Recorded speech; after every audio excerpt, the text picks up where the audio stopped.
Olá, está no ar mais um programa Terceiro Setor. Hoje nós vamos conhecer o trabalho realizado pela Associação Brasileira de Pais, Amigos e Cuidadores de Bebês Prematuros.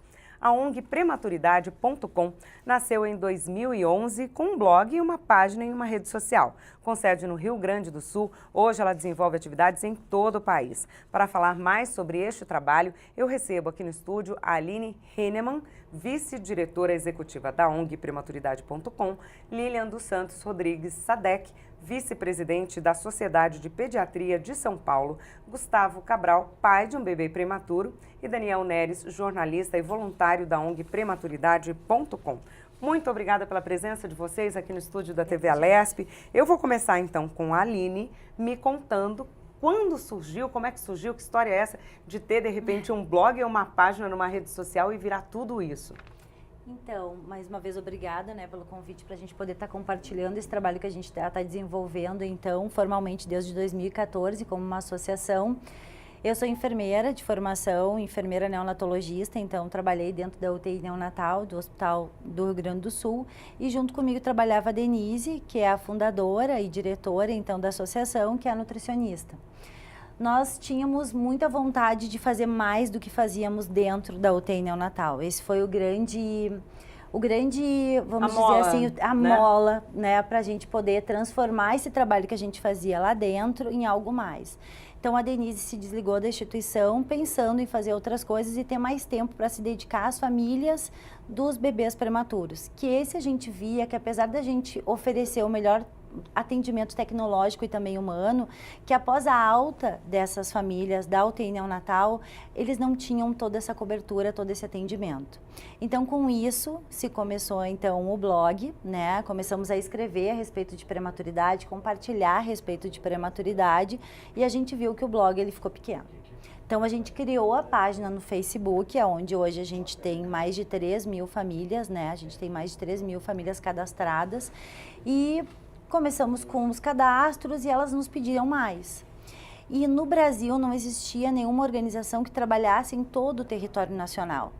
E a gente entendendo que haviam necessidades em todo o território, sabendo que Sul e Sudeste eram áreas onde tinha um melhor indicador em termos do cuidado com o prematuro, então a associação foi criada com um objetivo, talvez um objetivo um pouco mega no início, de atender todo o território nacional. E é isso que a gente faz hoje. Então hoje nós somos uma ONG referência em todo o Brasil para o cuidado das famílias, dos cuidadores, dos familiares e dos bebês prematuros. Foi um passo importante, acredito que desafiador aí, transformar em uma ONG. Muito desafiador. Na verdade, quando a gente deixa de ser apenas uma página e pensa em ser a organização, nós conseguimos dar esse passo em 2014, novembro de 2014, e antes disso foi muito pensado, foi muito estudado para ver se realmente isso poderia acontecer.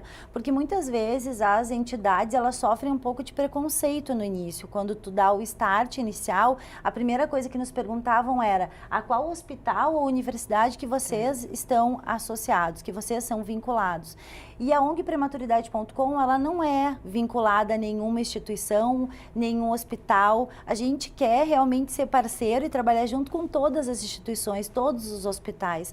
Tanto que nós não temos hoje um mantenedor, nós não temos uma empresa que mantém a organização. Nós trabalhamos por projetos. Então, a cada novo projeto, a gente busca o potencial um potencial patrocinador dentro daquilo que a gente pretende realizar. Isso nos deixa com maior flexibilidade, no sentido de que a gente realmente não quer estar vinculado. Nós queremos realmente fazer um trabalho com todas as instituições que trabalham com os prematuros e com as famílias deles. E me fala uma coisa, Aline, antes, quando vocês tinham um blog, a página na rede social, vocês tiravam dúvidas, conversavam, enfim. Vocês também encaminhavam? Como é que funcionava tudo isso? O que mudou do trabalho quando ele era um blog, uma página numa rede social, e depois quando ele se tornou uma ONG, Vocês conseguiam fazer um outro tipo de atendimento, de repente um atendimento em loco, uma capacitação, enfim. O que mudou de um para o outro na prática?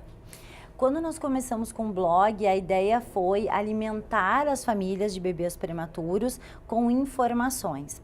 Então, nós chamávamos, né, especialistas, experts no assunto, para que nos ajudassem, principalmente para falar do follow-up, ou seja, da saída do paciente de dentro da UTI neonatal. Só que a gente via com isso que as pessoas não nos buscavam só para isso, nos buscavam também para saber... o meu filho nasceu com 24 semanas e agora ele está na UTI neonatal, tem um bebê do lado que está acontecendo isso, vai acontecer com ele também? Então a gente começou a tornar esse trabalho referência, no sentido de informar, de poder compartilhar o que a gente tinha de informações, de poder colocar famílias em contato. Então, assim, quando nós passamos do blog para o Facebook, as famílias elas começaram a fazer relações. Então, a dor de uma família era compartilhada com a outra, que muitas vezes não sabiam que realmente aquilo poderia acontecer ou não, e de que forma aquilo tudo poderia ser resolvido da melhor maneira. Então, na verdade, a gente viu que a gente estava criando uma rede de apoio para as famílias. E muito hoje ainda a gente recebe, não só pelo e-mail da ONG, mas pelo Facebook, mensagens no Messenger. Eu sou avó de uma prematurinha, eu não sei o que fazer agora, eu tô com medo porque ela vai para casa, eu acho que a minha filha não tem condições de cuidar. Então a gente tenta dessa forma empoderar a família, o que muitas vezes a gente não consegue dentro da UTI neonatal, o empoderamento do cuidado. Então a gente tem que fazer isso quando ele saiu da UTI neonatal. Então a gente tenta organizar orientações, sempre encaminhar, né? A gente sempre pergunta quem é o médico que está lhe atendendo, quem é a sua referência dentro da instituição de serviço, quem a senhora pode procurar para atender essa necessidade. Aleitamento materno é algo que a gente recebe muitas dúvidas, assim. E a mãe do prematuro, o pai do prematuro, o Gustavo está aqui, não me deixa mentir, depois na sua fala talvez ele traga, eles estão inseguros, eles estavam esperando um bebê que fosse nascer com as suas 40 semanas, 39 semanas. Então, ele estava esperando pegar aquele bebê no colo e levar para casa. Mas não, aquele bebê está sendo cuidado por outras pessoas, que não deixam muitas vezes, né, Gustavo? Que segura é pouco, ter contato, né? Então, assim, isso a gente tem que começar a desmistificar. E é isso que a gente faz com a organização. Hoje, sendo uma organização, a gente consegue o quê? Parceiros, um advogado que nos ajuda no atendimento. A gente tem aí um grande problema hoje, que é a questão da licença maternidade, né? Então, a gente consegue um advogado que possa, né, tá ajudando nesses trâmites. A gente consegue pessoas, né, que possam nos ajudar quanto a nutricionista. A gente tem na página da ONG pessoas que trabalham no Brasil inteiro, que são referências em prematuro. Porque o que acontece? Quando eles saem de dentro da UTI neonatal, eles conseguem marcar um fisioterapeuta. Só que esse fisioterapeuta ele é muito bom para o adulto e para a criança. Mas para o bebê que nasceu prematuro, ele não é. Porque ele não entende o que é uma idade corrigida, que eu acho que depois a doutora Lilian pode falar um pouquinho mais para a gente também, que não entende o que é uma idade corrigida e que a gente não pode esperar daquele prematurinho o mesmo desempenho que o bebê que nasceu a termo. Então, tudo isso hoje a gente consegue elencar.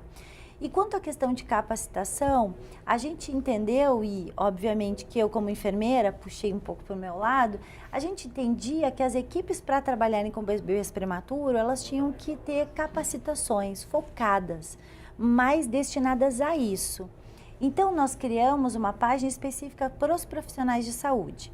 Então, na verdade, não é uma página separada, ela está junto, né? Está junto da nossa página e ela tem a área dos profissionais, aonde a gente posta ali a respeito de novas diretrizes, como o método canguru, que a gente teve uma nova regulamentação no ano passado. A gente alimenta com artigos, nós temos os nossos tutores científicos. Então, se o profissional tem uma dúvida, ele vai lá e vê, olha, a enfermeira tal trabalha com pele de prematuro. Vamos enviar um e-mail para ela que ela vai nos dar o apoio numa capacitação.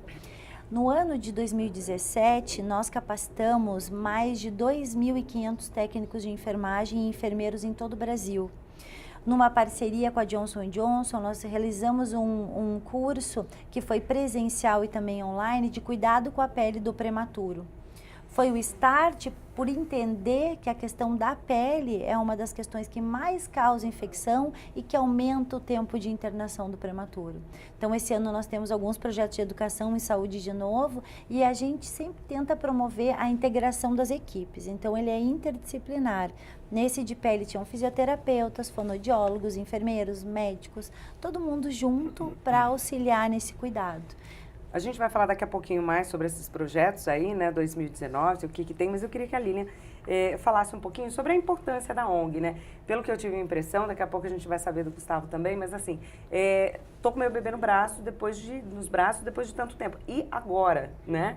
Então eu queria que você falasse um pouquinho sobre a importância do trabalho que a ONG realiza oficialmente, né, como ONG desde 2014. Perfeito, eu acho que é importantíssimo, e eu como neonatologista trabalhando especificamente dentro do UTI neonatal e fazendo depois o segmento desses bebês prematuros, a gente observa realmente a insegurança dos pais, tudo. Então eu acho que a ONG veio primeiro para dar uma resposta fora do hospital, na verdade, né? Para esse acompanhamento e dar um suporte para os pais. Nós estamos falando em números muito grandes, né? O Daniel até lembrou um pouco antes. Nós estamos falando, no Brasil, nós temos por volta de 3 milhões de nascimentos ano. Cerca de 10 a 12% são prematuros. Então, na hora que nós estamos falando de 3 milhões e 10% são prematuros, são 300 mil bebês que estão nascendo. No estado de São Paulo, são 600 mil nascimentos ano. E a gente tem em torno aqui de 11,8% de prematuros. Então, a gente está falando um número expressivo de crianças que vão demandar um cuidado diferenciado após a alta hospitalar. Eles já demandam um cuidado muito importante durante a internação. E esse tempo de UTI neonatal que as crianças precisam ficar é um período muito complicado, principalmente para os pais. A gente tem, eu posso falar porque assim, eu estou dentro da neonatologia faz 36 anos. Agora, dia 8 de março, eu fiz 36 anos de contrato lá no Hospital das Clínicas, no Centro de Terapia Intensiva Neonatal. Então, assim, nesse período houve muitas modificações. E nós somos um dos primeiros serviços de permitir a entrada dos pais. Porque há 40 anos, realmente, não, os pais vão entrar na UTI, vai aumentar o risco de infecção, eles não podem, não vão seguir as normas e, portanto, vai aumentar muito o risco para esses prematuros. A gente viu que isso era uma bobagem. Na verdade, a presença dos pais dentro da UTI é importantíssimo. Não só a presença física, mas também eles se sentirem acolhidos dentro da unidade e eles se sentirem partícipes nos cuidados dos seus filhos. E isso é muito importante. Ainda não é no Brasil todo, né? Não. Mas é uma luta que a gente vem tendo exatamente para que eles estejam atuando e participando juntos. Porque eles têm que conhecer o filho deles e eles vão ter que depois dar conta de cuidar desses filhos. Mas por mais que a gente acolha os pais, permita a entrada, facilite a entrada, a Aline tocou num ponto importantíssimo. Quando a gente está esperando um bebê, a gente faz uma ideia, né, desse bebê, que a gente chama do bebê imaginário. Mas na hora que ele nasce, mesmo quando ele nasce de termo, a gente tem que adaptar aquele nosso bebê imaginário àquele que nós estamos vendo. Imagina nascer um bebê de 500 gramas, 600 gramas, super frágil, né? Que você vê aquela mãozinha pequenininha, o pezinho pequenininho. Ainda mais com a perspectiva atual, né? Até por consciência, as pessoas têm optado ou tentado ter um parto quanto mais natural, melhor. Isso há pouco tempo atrás era quase impensável, né? Era só pensado no parto eletivo. E aí, você projetar isso do parto natural e se o bebê nascer prematuro é um momento já mais começa aí o susto, complicado, né? ainda. Exatamente, é uma mudança muito que grande. É o meu caso. A gente estava com a Ana Fialho, que Tudo esperando. uma médica do Rio, especialista em parto natural, projetando um parto humanizado. E aí, humanizado tem N aspectos, não é só nascer na banheira. Sim, aliás, isso é uma pequena parte. O nosso parto foi uma cesariana, prematuro, e a gente acredita que foi humanizado porque teve muito respeito com todas as decisões a serem tomadas ali. Mas a gente projetou esse bebê ideal ali e recebeu a Malu com 27 semanas. Que agora é o ideal. Que agora é mais do que ideal. E é a real. Então, essa situação é uma situação de enorme vulnerabilidade, né, Gustavo? Sim. Acho que assim, é muito difícil. No caso do bebê prematuro, no caso de um bebê que nasce com uma malformação, alguma coisa, isso daí se aflora mais ainda a suscetibilidade. E se a equipe que estiver envolvida nesse cuidado não estiver preparado para isso, e ela começar a dificultar o contato dessa família com este bebê, nós vamos estar desconstruindo um vínculo ou não permitindo a formação de um vínculo. E isso vai ter uma repercussão para o futuro dessa criança e dessa família. Né, Aline? Eu acho que é isso que quando a gente trabalha na UTI, começa a ver assim, está sobrevivendo o bebê com 25 semanas, com 24 semanas, que nasceu com 480 gramas. Eu falo, ótimo, tudo bem, acho que é o avanço. Mas vamos ver como que a gente está preparando esta família para que essa criança seja inserida nesta família e seja inserida na sociedade. Porque, assim, às vezes fica parecendo, não é a prematuridade.com, mas existem alguns sites, né? Sobreviveu de 290 gramas, de 320 gramas. Isso não é uma meta. A meta é a gente prevenir a prematuridade. É a primeira meta. É a gente tentar diminuir a prematuridade. Mitigar, né? E nós não estamos, mas está até aumentando um pouco. Nós estamos aí aqui no estado de São Paulo, 11,8% dos bebês nascem prematuros. Lembrando, né, que prematuro seria aquele que nasce com menos de 37 semanas de idade gestacional. O número de bebês que nascem com uma prematuridade extrema, que seria menor de 28 semanas, aí é de 1,2, dependendo um pouco aí do serviço. Mas mesmo assim, né, na hora que a gente extrapola para os Ns que nós temos, que são 3 milhões de crianças nascendo no Brasil por ano, esse número é muito representativo. Vamos trazer agora o Gustavo para a discussão, para ele contar um pouquinho da experiência dele, né? Ele já contou um pouquinho do parto, né? Do que seria e o que foi, né? A doutora Ilha foi precisa. A gente projetou o nosso bebê ideal, eu e a Mariana. A gente esperava ter um parto natural, humanizado, em casa, com doula, aquela coisa toda. Até o morfológico, tudo corria muito bem. Que, se eu não me engano, 24 semanas é feito, isso, né? E são N motivos. A Mari tem pressão alta, estava vivendo uma vida estressante, não entendeu que a gestação necessitava de um olhar atento, ainda mais que a irmã dela já tinha tido filho prematuro. Então, a gente negligenciou essas informações, como pessoas comuns erramos, e com 26 semanas, mais ou menos, a Mari chegou em casa muito mal, de pressão alta. A gente foi para o hospital e observou que o bebê não tinha crescido nada do morfológico para aquele momento. Em 2 semanas? Em 2 semanas, o que é muito preocupante. O bebê, ele é um serzinho ali que ele multiplica assim por minutos. Principalmente nessa fase. Principalmente nessa fase. Aceleração de crescimento. Se você fizer a ultrassom de um dia para o outro, ele tem que crescer bastante. E aí a gente tomou um susto, assim, um sustão mesmo, a gente ficou internado mais, sei lá, 15, 20 dias, que foi o tempo da Mari ter o bebê. Então aí tem a decisão médica para isso tudo acontecer é uma coisa... Então o bebê nasceu de 28 semanas? 27. 27 semanas. Primeiro dia da 27ª semana. Até que no momento eu não consegui olhar para nada, só cuidar da minha esposa, para que ela ficasse tranquila e a gente conseguisse, porque cada dia mais o bebê na barriga é um ganho assim, significativo, ao mesmo tempo que se essa linha tênue for ultrapassada, cada minuto a mais também na barriga é muito prejudicial. Então os médicos são assim, espetaculares, eles têm que tomar decisões muito precisas. A gente tinha o Dr. Joffre lá do Rio, que é quem acompanhou o parto da Malu. Ele tomou uma decisão no momento certinho, inclusive no dia do aniversário da minha sogra, bolinho a Mari estava lá na intensiva, bolinho tudo pronto, não tem bolo, vamos nascer. E foi, a Malu nasceu.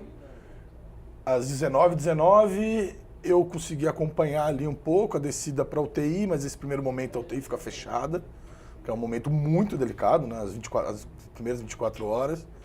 E eu fui para o quarto. A Mari muito debilitada, de uma cesárea. A mulher fica debilitada nesse momento.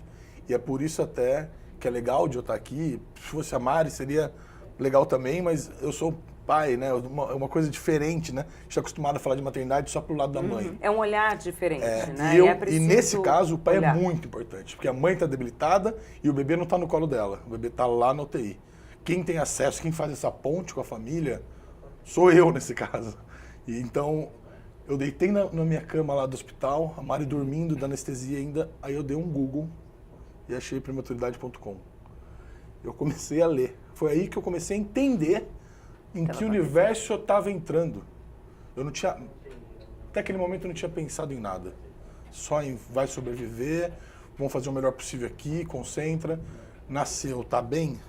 Deixa eu entender que mundo que eu tô agora. Realmente o único site que me apoiou e que eu achei as informações e que eu entendi que mundo... Eu assustei também bastante, porque tem consequências do bebê nascer prematuro. Mas eu procurei não falar nada assim para ninguém naquele momento, guardei comigo as minhas ansiedades e no outro dia de manhã, na hora que eu podia entrar no TI, 4h30 da manhã, 5h30, eles me liberaram, eu entrei e fui ver minha filha. E dali em diante eu fui trazendo a Mari para esse caminho, a gente foi junto, mandei um e-mail, quem me atendeu na época foi a Denise, que sou sócia, né? E eu sou produtor de cinema, né? Eu trabalho com cinema. Então a gente estabeleceu um vínculo ali muito legal, a gente é amigo pessoal hoje, fora do mundo da prematuridade. A Denise vem para São Paulo, a gente se encontra, a gente tem um projeto junto, que se tudo der certo vai sair do papel, que é um filme sobre prematuridade, que a gente está na luta, e para informar mais, porque a informação é muito importante, gente. A gente tem informação sobre N coisas do nascimento, né, de parto. Prematuridade, com esses números altíssimos que a doutora colocou, a gente tem muito pouco. Muito pouco. A gente pode elencar, né? Down, a gente sabe muito sobre Down, a gente sabe muito sobre N patologias. Agora, a prematuridade está chegando perto de uma epidemia mundial, porque no Brasil são 3 milhões, mas no mundo são 15 milhões. 15 milhões é um número muito significativo, sendo que boa parte deles vem a falecer. E dentro da UTI neonatal, a gente vê uma realidade muito dura. Tanto é que, eu não sei se isso é uma técnica, você me conte ou não, mas os médicos e os enfermeiros, eles demoram a te dar uma confiança, a te tratar assim, não digo com carinho, mas eles esperam uma evolução do bebê um pouco também, porque não vai te dar toda esse... Nossa, vai dar tudo certo. Eles têm medo de dar esperança. Vai dar tudo certo. Não, tá tudo... Porque o índice de mortalidade ele é altíssimo. Quando sua filha nasceu, que ano foi? 2016. A Malu fez 3 anos agora, dia 5 de março. Perto de quando você fez seu aniversário de UTI. 36 anos. Mas o que ele colocou é extremamente importante. Na verdade, assim, não é que os médicos não querem dar, é que a gente está passando também na mesma situação de não saber quanto que aquele bebê vai ter chance de sobreviver ou não.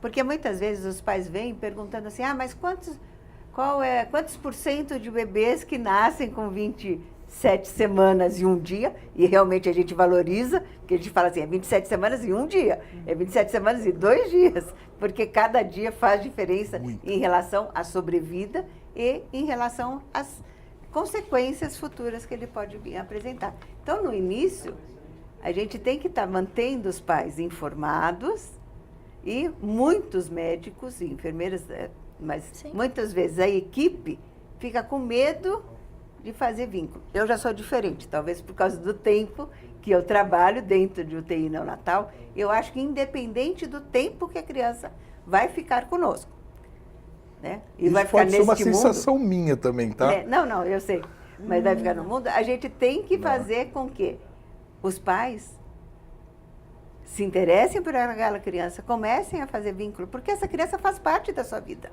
Exato. Independente de quanto tempo ela vai ficar na sua vida, Perfeito. ela faz parte da sua vida. Perfeito. E a gente fala assim, mesmo que seja 1 dia, 2 dias, você foi pai, Um você foi brilhinho mãe. de olho, né? Exatamente. E o que me deixa mais assim, tranquila com esse pensamento, é que quando a mãe e o pai vêm, às vezes está cheio de aparelho, né? Tem aquele aparelhos piscando, luzinhas, tocando alarme. O barulho é o que mais incomoda. Barulhento, a UTI é um ambiente inóspito, né? É um ambiente que agride quando entra pela primeira vez. E daí você vai ver o bebê prematurinho dentro daquela incubadora, com um monte de fio saindo dele, soro pendurado. Entubado no ventilador, que também apita de vez em quando. Então, assim, é muito estímulo sonoro, visual, coisa. E um bebê como que ali, perdido ali dentro. Mas aquele bebê é o seu filho.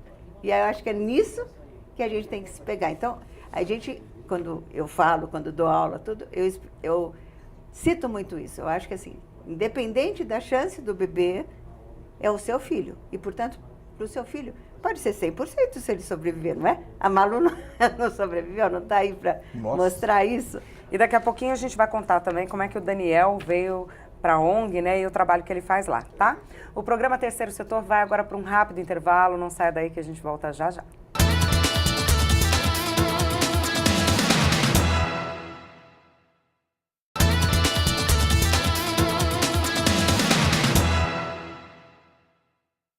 Estamos de volta com o programa Terceiro Setor, que hoje mostra o trabalho desenvolvido pela ONG Prematuridade.com, que atua em todo o Brasil. No estúdio, Aline Hennemann, vice-diretora executiva da ONG Prematuridade.com, Lilian dos Santos Rodrigues Sadek, vice-presidente da Sociedade de Pediatria de São Paulo, Gustavo Cabral, pai de um bebê prematuro, e Daniel Neres, jornalista e voluntário da ONG Prematuridade.com.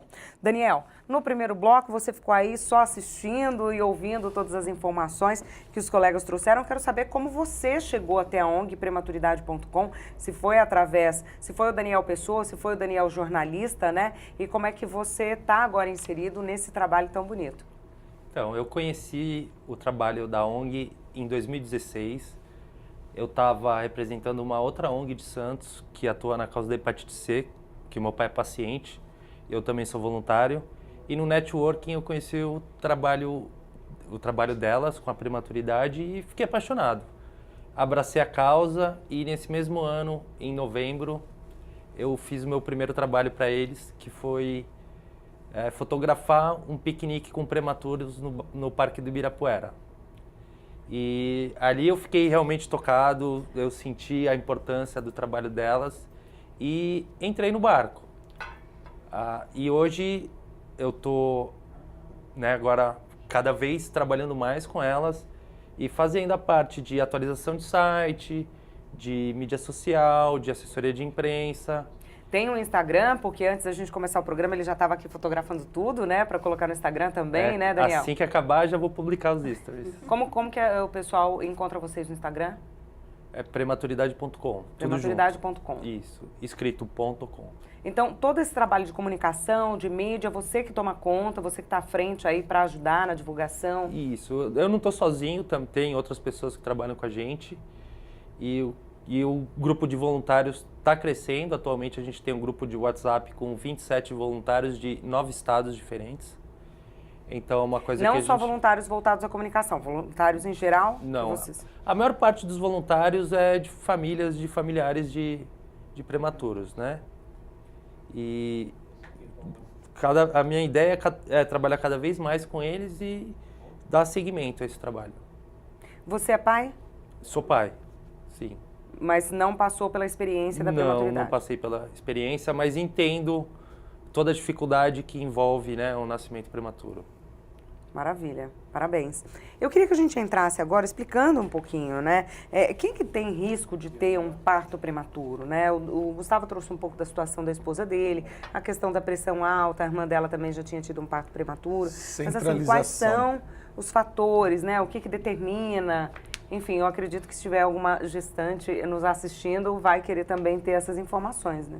Não, são informações importantíssimas. Inclusive, deixa eu só lembrar que eles dois estão com a camiseta do 17 de novembro, é o Dia Mundial da Prematuridade.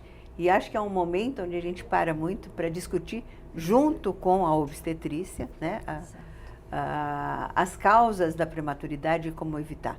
Uma das causas é a pressão alta. Isso realmente é uma das principais causas, pelo menos aqui no Brasil, que pode desencadear o parto prematuro. Ou não é o parto prematuro, porque não entrou em trabalho de parto. Você tem que interromper a gestação, porque a pressão alta na gestante leva a uma alteração da placenta, diminuindo o substrato e o oxigênio que está indo para o feto.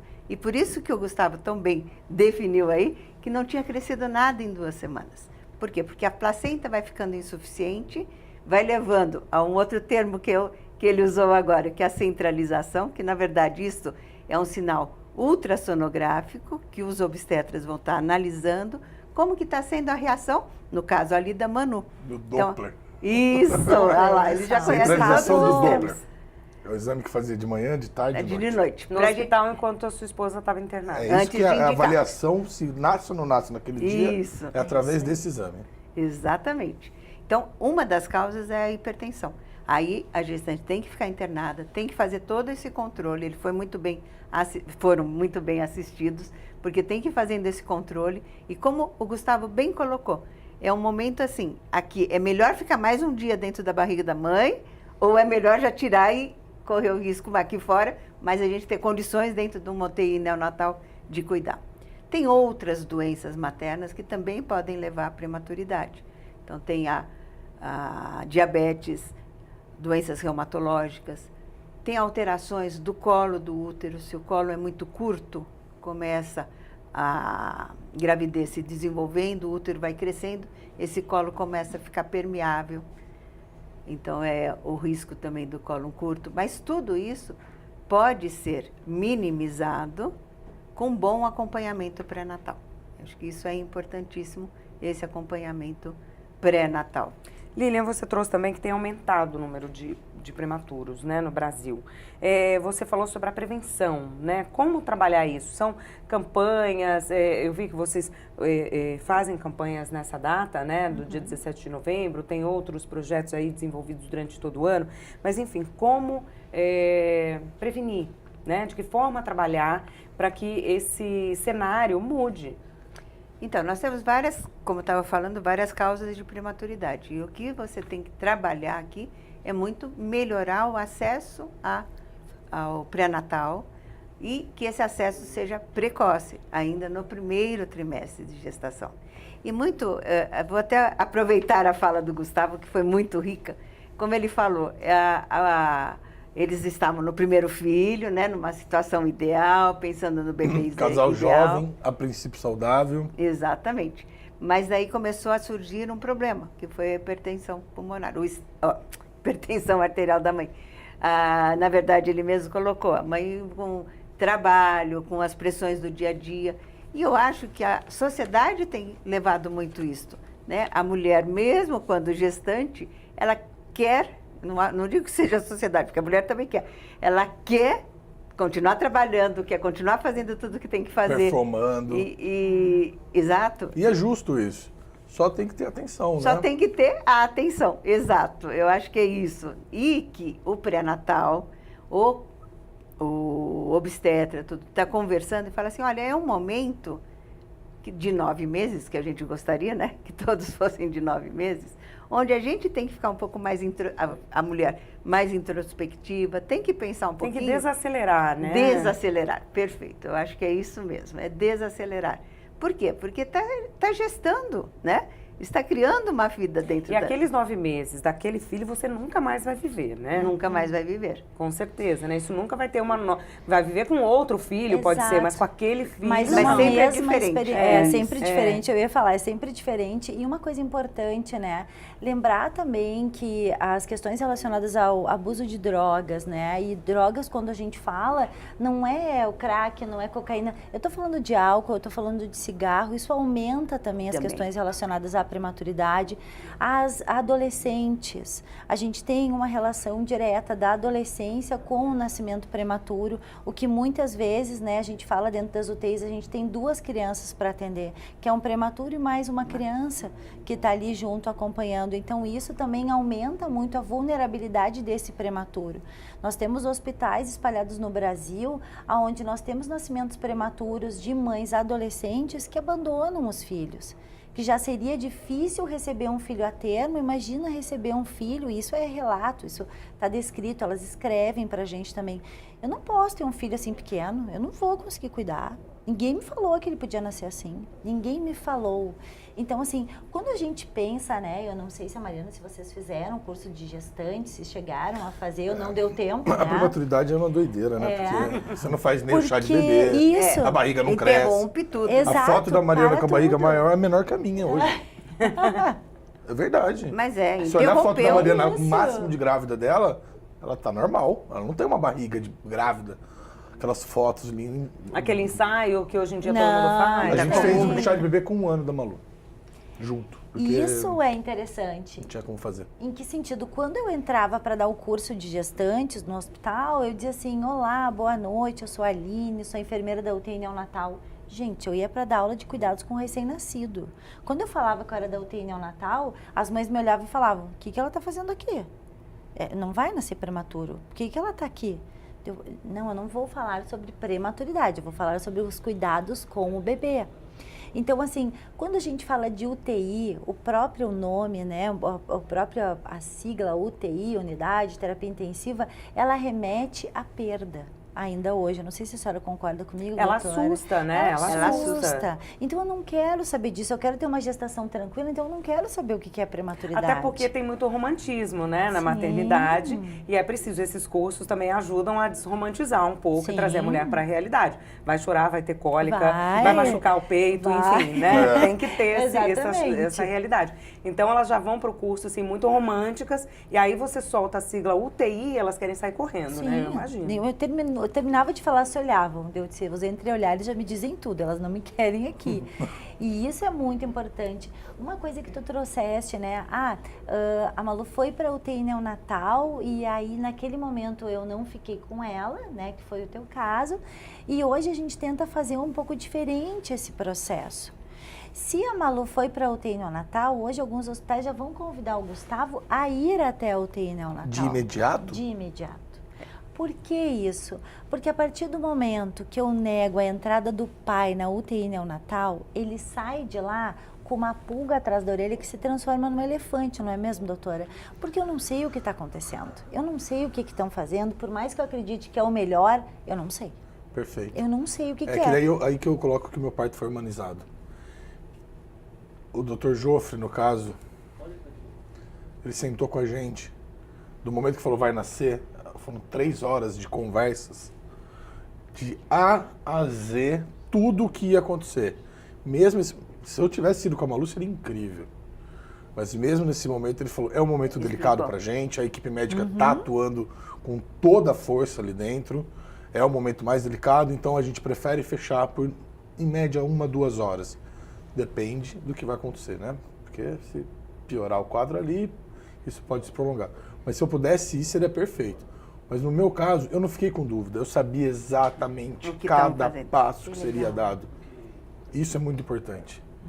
Porque a gente não saber é que nem entrar em avião, né? Quem tem medo de avião, acho que o maior medo é você não sabe o que está acontecendo. Nesse caso, eu sabia tudo o que estava acontecendo. Então eu fui deitar na minha cama, eu sabia que às 4h30 da manhã eu ia poder entrar. Eu procurei meu reloginho e 4h30 eu estava lá. Se eu pudesse ter entrado direto, seria muito melhor. O que a gente tenta fazer o pai vai junto, porque o centro obstétrico é no local, né? E a UTI neonatal em outro.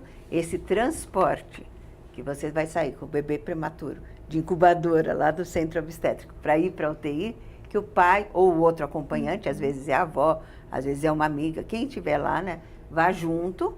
Mas depois que colocou na UTI, já sabe qual é a sala, onde é o local, tudo, aí a gente pede realmente para sair, porque são vários processos que a gente vai ter que estar realizando. É um processo que eu até prefiro nem olhar, de verdade. Eu vivi muita coisa dentro da UTI, eu vi muito bebê morrer, eu vi muito sucesso e insucesso ao mesmo tempo. Quanto tempo a Malu ficou? 95 dias, e é aí que eu queria chegar num ponto, se eu puder entrar aqui. Claro. A prematuridade ela é feita dos dois extremos da coisa.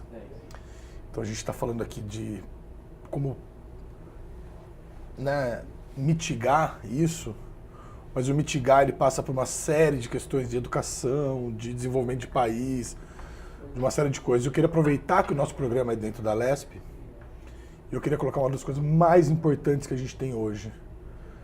A licença maternidade no Brasil são 120 dias. Isso para empresas que respeitam a lei, né? Porque a gente sabe que tem um monte que não respeita. As empresas cidadãs te dão mais 2 meses. E são muito poucas as empresas cidadãs. Então, eu considero 120 dias no Brasil. A Malu ficou 95 dias internada. Então, um bebezinho que nasceu do tamanho da minha mão, passou 95 dias dentro da UTI, com a mãe e o pai. Bom, eu não, né? Porque eu tenho 3 dias. Agora 5. Certo. Sim. Agora são 5. Mas quando a Malu nasceu, ainda eram 3 dias. Aí esse bebê desenvolve. A hora que ele vai para casa, a mãe volta a trabalhar. Se você pegar todos os parâmetros de ONU, de desenvolvimento humano, IDH, países envolvidos, você precisa dos famosos 2 anos para o bebê se desenvolver. Até porque, assim, me explica, Aline, mas assim, ele teve todos os cuidados lá na UTI, ficou internado A Malu 90 nasceu numa das dias. maiores Mas UTIs assim, do quando ele Brasil. volta para casa, ele tem a alta, o bebê tem a alta, ele tem outros cuidados especiais em casa também, que a mãe e o pai têm que dar. Então, essa mãe não teria como voltar a trabalhar, né? Não teria. E aí a gente tem um grande problema social, eu diria, porque normalmente essas mães, elas têm que escolher se elas vão ficar com seus filhos ou se elas vão voltar ao trabalho. Muitas deixam o trabalho, só que Deixam muitas definitivamente, né? Acabam tendo que pedir demissão Sim. porque não conseguem A voltar. empresa Não tem como. não vai ficar pagando seu salário. Que era No onde ele queria caso, chegar agora, né? Onde eu tava quase chegando. Ela ficou quanto tempo com a Malu? 20 dias, 30 dias? É que no caso, a Mari trabalha numa empresa muito atenciosa. Eu posso falar o nome? Claro. É a TV Globo. A TV Globo, ela tem... Enfim, tem gente que gosta, tem gente que não gosta, mas nesse aspecto humano ela cuida muito dos funcionários. E nesse caso, ela permitiu ainda mais um tempo. Ela deu uma licença para a Mari. Porque a Mari, inclusive, trabalha na responsabilidade social da TV Globo. Então, seria uma coisa muito incoerente, né? Então, a gente briga muito hoje juntos. A nossa maior luta hoje é pela PEC. Isso. É para que se aprove a PEC. E o ano passado, um deputado fez o desfavor. O distrato, né? Ele fez o desfavor, sei lá, não sei nem usar a palavra, de incluir a lei do aborto nessa PEC. E é uma PEC que prorroga o tempo que o bebê está dentro da maternidade, da UTI, não conta como licença. Se você pegar todos os desenvolvimentos, os índices de desenvolvimento sociais humanos da ONU... Até porque, até onde eu imagino, a licença, a maternidade, é para criar esse vínculo da mãe com o bebê, Exato. esse cuidado, etc e tal. Se ele está na UTI, a mãe não está tendo esse contato. Não, ela até tem o contato, mas é um muito contrato, pouco, né? um contato que não é um contato Não, e tem uma questão restrito, de desenvolvimento vigiado. do bebê. Mas, de qualquer jeito, é um contato importantíssimo. Eu só estou Sim. falando isso porque já tiveram ideias de falar assim, bom, então a mãe volta a trabalhar e depois, quando o bebê tiver alta, ela vai. Não, não. porque... Com que cabeça? Como a gente, primeiro que Como não que tem a mãe cabeça. não- E né? segundo, porque é Volta importantíssimo como? eles estarem lá dentro da UTI. Durante toda essa fase, não é? Você está lá Total. vendo como o sucesso, eu brinco com as mães, o bebê dá 2 passos para frente e 1 para trás, né? Esse sobe e desce, que parece uma montanha russa de Ganha emoções, 15 gramas, né? perde É, 8. de oito. Ai, meu Deus, o que Essa eu fiz? montanha russa Uma de grama, emoções. a gente conta gramas. Gramas. A gente Ela conta o precisa número tá de lá. apneia. Então, assim, eu vou bater nessa tecla da ONU, Isso. porque, assim, tem um filme que chama O Começo da Vida, da Stella Renner e da Maria Farinha Filmes, que são grandes amigos meus. Eles falam lá do desenvolvimento do bebê nos 2 primeiros anos. Isso é uma diretriz da ONU para desenvolvimento. Então, você vai pegar lá países como Suíça, são países desenvolvidos, a mãe tem 1 ano, o pai tem outro ano. Para acompanhar São 2 anos, né? o desenvolvimento do bebê nesses 2 anos. Isso vai desenvolver o bebê, vai diminuir o índice de pressão alta, diabetes, tudo no futuro. Os bebês que ao longo desses 2 primeiros anos têm o tratamento adequado, eles se tornam seres humanos muito melhores no futuro, na ótica da saúde. Então, quando você tira isso da mãe, agora você imagine, o Gabriel que eu citei hoje aqui no intervalo, ele ficou 180 dias até conseguir o home care. Aí ele ficou mais quase 1 ano no home care em casa. E a mãe? Quando deu 120 dias, o que ela fez? Se não é uma família estruturada. E só trazer um cenário, o Só pra cenário que gente ele explicar, traz é um porque ele cenário falou de no paciente. intervalo, né? O Gabriel, ele nasceu com quantas semanas? O Gabriel nasceu com 24 24 semanas. semanas. É um caso também que a prematuridade.com abraçou, né? Aline, vocês acompanharam esse Sim. caso e tal. Então, só para explicar para o telespectador, por isso ele Isso. ficou todo esse tempo no hospital e depois mais ele um ano. teve probleminhas, com home né? Então care. ele teve um derrame, ele teve um problema digestório, que é uma das coisas que mais interfere no desenvolvimento do bebê. Ele passou por 6 cirurgias e ele tinha 600 gramas. Então, com 120 dias, essa mãe teve que voltar a trabalhar. Que ela não voltou a trabalhar. Mas e se tivesse? E se fosse uma pessoa que mora num centro afastado, num afastado do centro desenvolvido. A minha Lu, o Gabriel, nasceram num dos melhores hospitais do Brasil, com um dos melhores médicos do Brasil. Eu tenho uma sorte incontável. E só abrir um parênteses, né? O Gabriel saiu 180 dias com home care. Ter um serviço de home care é algo colocado para os pacientes particulares, pacientes que contam com um convênio, que não é o Sistema Único de Saúde, que não prevê, né, doutora, que a gente tem um home care. E o médico então, que pediu isso. Ele vai para casa acompanhado pelas unidades básicas de saúde, quando a gente consegue fazer, né, amarrar essa assistência. Se ele está fazendo uso de oxigênio quando tem alta hospitalar, alguém vai ter que se responsabilizar por ver esse prematuro, porque ele pode voltar imediatamente depois, por não estar sendo acolhido e atendido da forma adequada. E aí que a gente fala do follow-up, que é o acompanhamento desse prematuro. Então, assim, o caso do Gustavo é um caso de realmente, assim, privilégio, como ele diz. Porque o serviço que ele foi atendido, a forma com que se conduziu é uma. A realidade da maior parte dos nossos prematuros no Brasil não é essa. Os nossos prematuros, eles vão para casa e as famílias não sabem como fazer esse cuidado.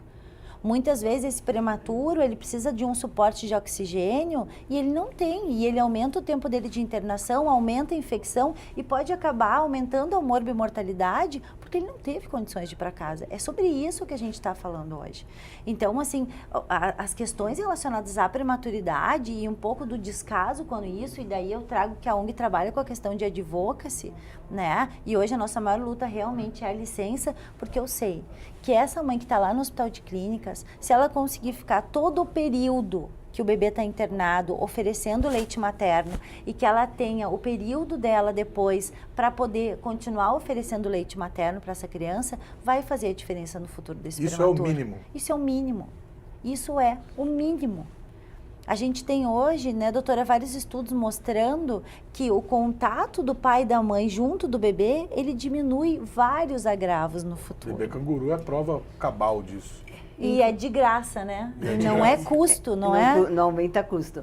E ele diminui vários agravos, inclusive agravos psicológicos, né, de alterações depois, de transtornos mesmo, que a gente vê que está aumentando até em bebês que nascem a termo, que depois, se não tiver este apego, se não tiver esta família, não se tiver um vínculo adequado, ele vai ter alteração de relacionamento, de comportamento e uma série de coisas. Imagina o prematuro que já tem, no início da sua vida, uma paredinha ali atrapalhando aquele contato inicial, né? Na fase que ele está ainda instável, no ventilador, tudo. Na hora que ele começa a sair, o canguru, que é o contato pele a pele da mãe com o seu bebê, numa posição que ele fica mais verticalizado, tem inúmeros trabalhos mostrando que a criança fica muito mais estável, a frequência cardíaca fica boa, tem muito menos esquecimento. Né? O número de apneia diminui. Isso, exatamente. O aumento do ganho de peso. Isso é uma técnica colombiana, foi um médico colombiano que inventou, de graça, ele inventou nas favelas colombianas. E ele inventou exatamente porque não tinha incubadora para todos os bebês. E esse ano faz 40 anos, né? A gente está comemorando 40 anos do método canguru. Só para voltar uma coisinha, quando ele falou dos 2 anos, na verdade a gente tem uma campanha dos 1000 dias. 1000 dias. Por que é o 1000 dias? 2 anos. Porque ele pega os 9 meses de gestação e mais 2 anos. É isso. E ela tinha falado da idade corrigida para prematuridade, eu vou aproveitar então esse gancho. Então, na verdade, quando a gente fala 1000 dias, a gente está falando da gestação mais os 2 anos, porque realmente é um período primordial para o desenvolvimento dessa criança. Não só para evitar as doenças crônicas não transmissíveis, né, como diabetes, doença cardiovascular, hipertensão arterial, mas também para o desenvolvimento neurológico da criança, contemplando aí o cognitivo também, né? Então, isso é importantíssimo. Se a criança nasceu, como a Malu, com 27 semanas, ela nasceu 13 semanas antes das 40 semanas, certo? Então, são 3 meses aí e 1 semana que eu tenho que estar descontando dessa criança na hora que eu vou avaliar, nos primeiros 3 anos, o peso, o comprimento e a parte do desenvolvimento neurológico. Porque se eu considerar, né, com a idade cronológica dela, da idade que ela nasceu, claro que ela vai estar atrás. E vai desanimar os pais. Você fala assim, nossa, essa criança está desnutrida. E ela está lá ganhando seus 20 a 40 gramas por dia, né? Crescendo. Então, isso é importantíssimo de estar falando. Aline, nosso programa está chegando ao fim. Eu queria só que você deixasse o site para quem quiser mais informações, quem quiser se voluntariar, quem quiser fazer uma doação, empresas que queiram ser parceiras de vocês. Então, a gente gostaria mais uma vez de agradecer a oportunidade de estar colocando aqui um pouquinho do nosso trabalho. A ONG Prematuridade.com pode ser acessada através do site, pode ser acessada através do e-mail contato@prematuridade.com. Nós temos vários projetos, além do projeto, né, que o Gustavo já falou, do filme, que a gente acredita que esse filme vai realmente fazer a diferença, no sentido de que a gente vai levar a informação para a população de uma forma lúdica e que realmente seja significativa, e é isso que a gente precisa na prematuridade, trabalhar com a questão relacionada a significado. Nós precisamos tocar as pessoas a respeito de prematuridade. Nós não podemos mais ser apenas afetivos, nós temos que ser efetivos. O cuidado que é realizado dentro da UTI neonatal, ele tem que se estender tanto para os pais quanto também para os nossos pacientes prematuros. Então, mais uma vez, muito obrigada pela oportunidade. A gente é que agradece. Parabéns a vocês pelo trabalho. O programa Terceiro Setor de hoje termina aqui, lembrando que este conteúdo fica disponível no canal da TV Alesp no YouTube. Obrigada pela sua companhia e até o nosso próximo encontro.